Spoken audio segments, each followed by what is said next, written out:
Imagine ninyo meron sa inyong eto na lang, ano natin, liitan lang natin. Kunwari may magbabayad sa iyo ng utang. Ngayon, ang babayaran sa yung utang ay 2,000 pesos. Ngayon, ang ibinayad sa iyo ng pinagkaka-utangan, yung nangutang sa iyo ng 2,000, binayaran ka through your BPI account. O, kinash in. Nag-bank deposit, 2,000 pesos. Pero ang pumasok sa'yo, 200,000.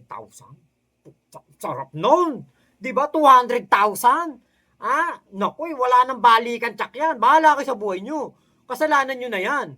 Mali ang pinasok nyo di ba? O, touch move. Akin na yung pera na yan. Pero ito, tignan nyo dito, gaano kalaki ang kanilang kine-claim. 2 billion in tweet. But apparently it was a glitch. 2 million na yung 2 million yung actual na receive ni Attorney Mans from his client. Okay. Pero yung bank deposited 2 billion. Was there really a glitch Yes. sa BPI? Yes, as per Attorney Mans. It's like 2 billion in. Kita nyo? Alam nyo, meron ako mga kakilalang nagtatrabaho sa bangko Bago ako mag-live, tinanong ko pinasa ko tong video na to. Hindi daw mangyayari yan. Yung isa nagtatrabaho sa sa financing. Pinasa ko to. Hindi daw po mangyayari yan. Malabong mangyari yan. 2 million? Ang binayad sa'yo ng client, tapos ang papasok, 2 billion?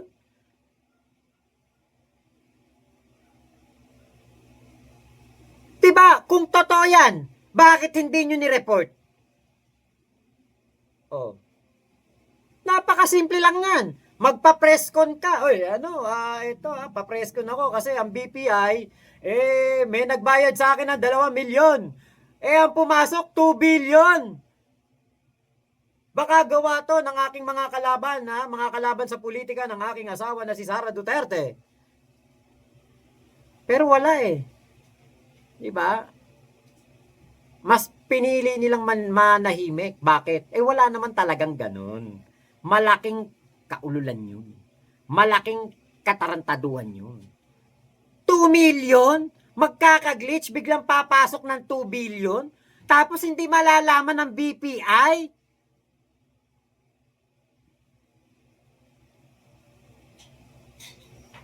Kung totoo yan, mga DDS, kung totoo yan, paglabasin ninyo ng statement ang Bank of Philippine Islands diyan sa sinasabing glitch na yan. At napakadelikado niyan. Kung totoo yan, kung ako sa inyo, i-withdraw nyo na pera nyo sa BPI. Bakit? Pucha, yung palang ganon, pwede pala mangyari. Paano naman, kunwari, nag-withdraw ka lang na 1,000, ang nabawas sa 10 milyon sa bank account mo? Pang na yan. Pang close account na yan. Di ba? Masyado na pong yan. Masyado na pong nakakabahala yan. Kaya nga sabi ko, syempre, yan palusot na lang naman na yan. Palusot na lang yan. Hindi na po yan hindi na po yan na bago. Yung mga ganyang palusot. Hindi po na yan hindi na po yan na yung matatawag mo na parang yan, parang nila yan, normal na nangyayari sa bangko. Kapag po ganyan na nangyari sa BPI, baka magsara yan. Magsasara yan. Bakit? Biruin mo 2 million lang ang inihulog ng isang kliyente. Bay biglang naging 2 billion. Magsasara talaga yan. Di ba po? Kaya po, eto naman, alam naman natin na talagang matindi tong bank glitch na ito. At hindi po ito talaga papapaniwalaan ng ating mga kababayan, lalong-lalo na ng korte o ng impeachment court. Bakit maraming tao ang hindi maniniwala sa bank glitch defense na ito? Una, ayon po sa AMLA findings, hindi raw ito iisang transaction lang. Ito raw ay serye ng deposits at transfers mula pa noong 2006 hanggang 2025. Ngayon, tanungin po ninyo ang mga sarili nyo, mga bobong DDS. Anong klaseng glitch ang tumatagal ng halos 2 dekada? Ano yon? 20 years? 20 years na may glitch? Ang totoo pong system glitch, pansamantala lang yan. Kung totoo man na may glitch, makikita kagad yan ng BPI. Hindi naman na ito 1900s na ang pagbabangko ay mano-mano. Ngayon po, lahat ay sistematiko, lahat po ay meron ng teknolohiya, lahat po ay ginagamitan na ng AI, at napakatindi po ng seguridad dyan sa mga bangko. Kaya po hindi po ito makatotohanan. Kung magkaroon man ng system glitch, sigurado, mabilis pa po sa alas 4 itong makokorek. At may technical documentation po yan. Hindi ito paulit-ulit na record sa loob ng maraming taon, etong kay Sara Duterte. Tapos may audit trail po ang mga bangko. Hindi basta nawawala ang records. At may reconciliation systems ang banking institutions. Kung totoong glitch ito, bakit hindi agad na correct? At bakit nanatili sa records ng matagal? Hanggang ngayon, wala namang inilalabas na official certification mula sa bangko na nagpapatunay na may nangyaring glitch sa specific accounts. At sa usaping legal po, ang simpleng denial na walang dokumento ay tinatawag na bare denial. At mahina po ang bare denial laban po sa mga documented records. Ngayon, ito ang talagang ito talagang napaka-imposible. Napakalaki po ng discrepancy. Mula 2 milyon, naging 2 bilyon. Sus Mariosep, hindi po simpleng typo yan. Diba, kaya nga sabi ko, kung ito'y totoo, abay, ora mismo magpapatawag ng mga press con, magpapatawag yan ng press briefing. Kasi kung ganyang kalaki ang discrepancy, abay talagang mahuhulog ka sa upuan mo niyan, sa laki. Birimi 2 milyon lang ang inaasahan mong papasok sa bangko mo, biglang naging 2 bilyon.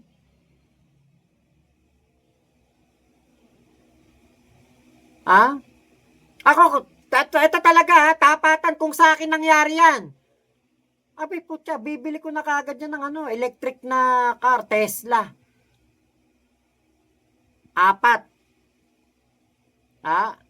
Bibili kagad ako bahay. 2, 3. Tapos isang rest house sa Nasugbu, Batangas. Napakarami kong bibilhin. Ibibili ko ng iPhone 20 yan. Wala pa yung iPhone 20, di ba? Ibibili ko na kagad na iPhone 20. Papa-reserve ko na. Syempre, magkakaroon ako ng iPhone 18,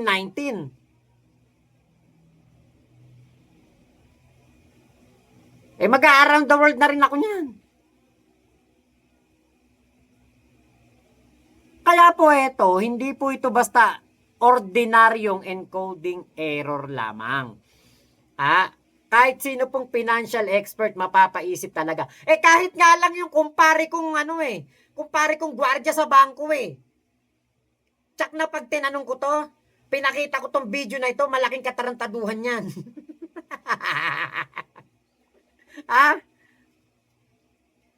Malaking katarantaduhan yan.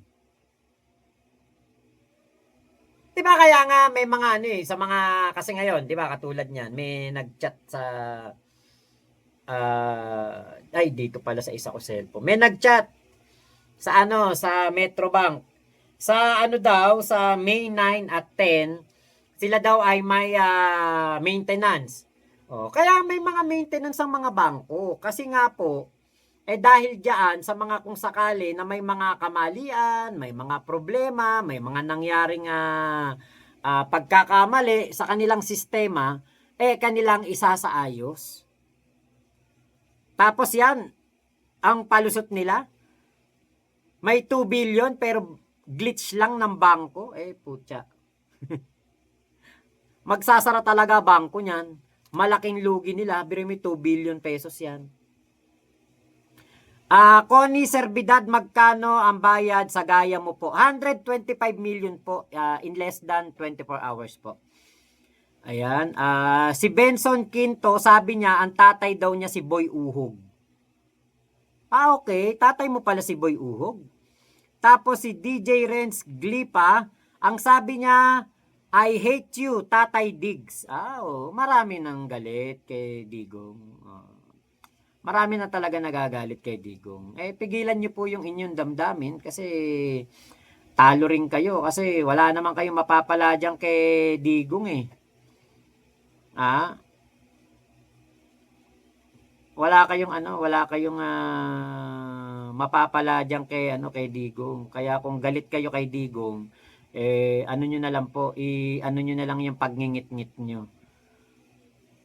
Okay. So, ito pa po, meron pa po tayong isang topic. Ito naman pong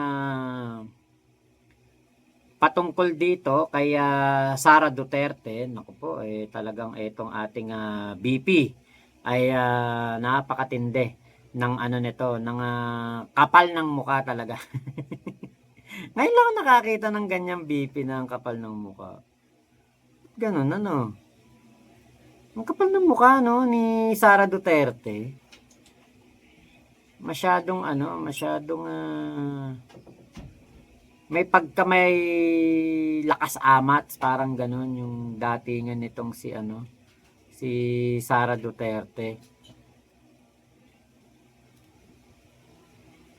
Okay, ito naman, punta naman natin itong pagbagsak po ng itong propaganda ng mga DDS.